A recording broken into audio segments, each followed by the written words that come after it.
Hello everyone, my name is Lauralee Hendrickson and I am the first person presenting for Group 3 on our country United Arab Emirates.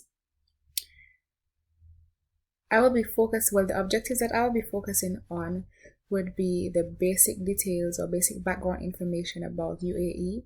The Hofstede's cultural dimensions I'll be focusing on would be 1, the low or high language context, and 2, the masculinity or femininity of UAE, and lastly, the corruption index.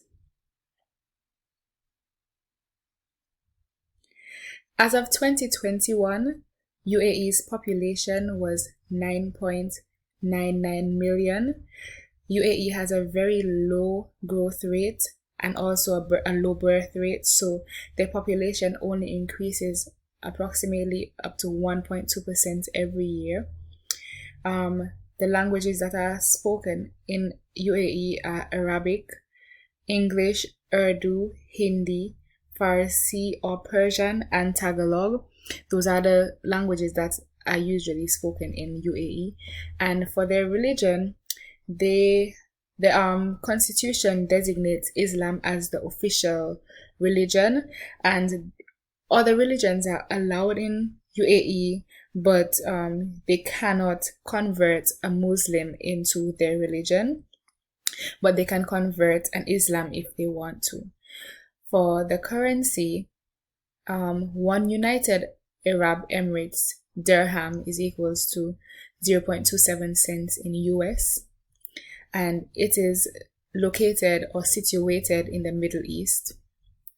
As of December 1971, UAE became a federation of 6 emirates, and later in 1972, another emirate joined.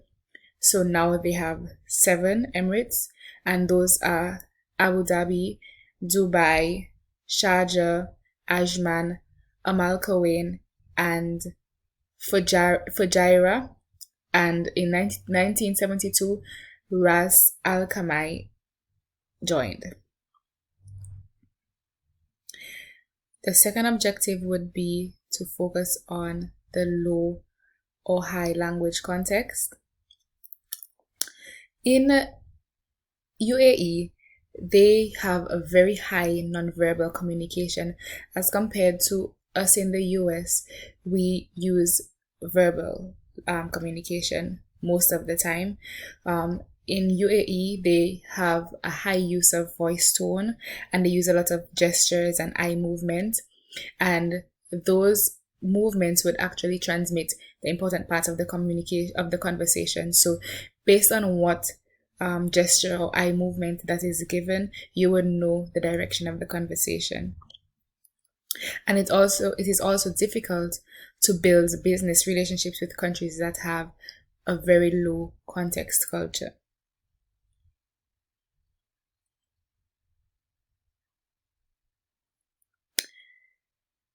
UAE has an average score of 52 for their masculinity, and for UAE, the society is driven mainly by competition and achievement and success. And masculinity for UAE, they focus mainly on what would motivate people. Success in the UAE is measured or defined by the winner or the best in the field. So whoever does the best in the field that is how they would measure their success. And up to a day like today, that practice is still continuing, and it started actually in school.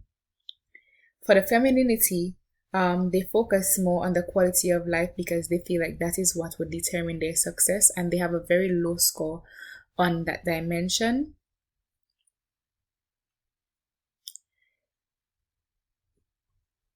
UAE has a corruption score index of 69 out of 100, and the CPI uses a scale of 0 to 100 to measure the public sector corruption scale. So 100 would be a very clean score, while 0 would be a highly corrupt score. So UAE has a 69 out of 100 score, and the rank is not as important as the score in terms of measuring the level of corruption in the country. but they have a 28 out of 180 corruption score, and they have a moderate risk for companies in the United Arab Emirates. My partner will now be presenting on the second part of the presentation.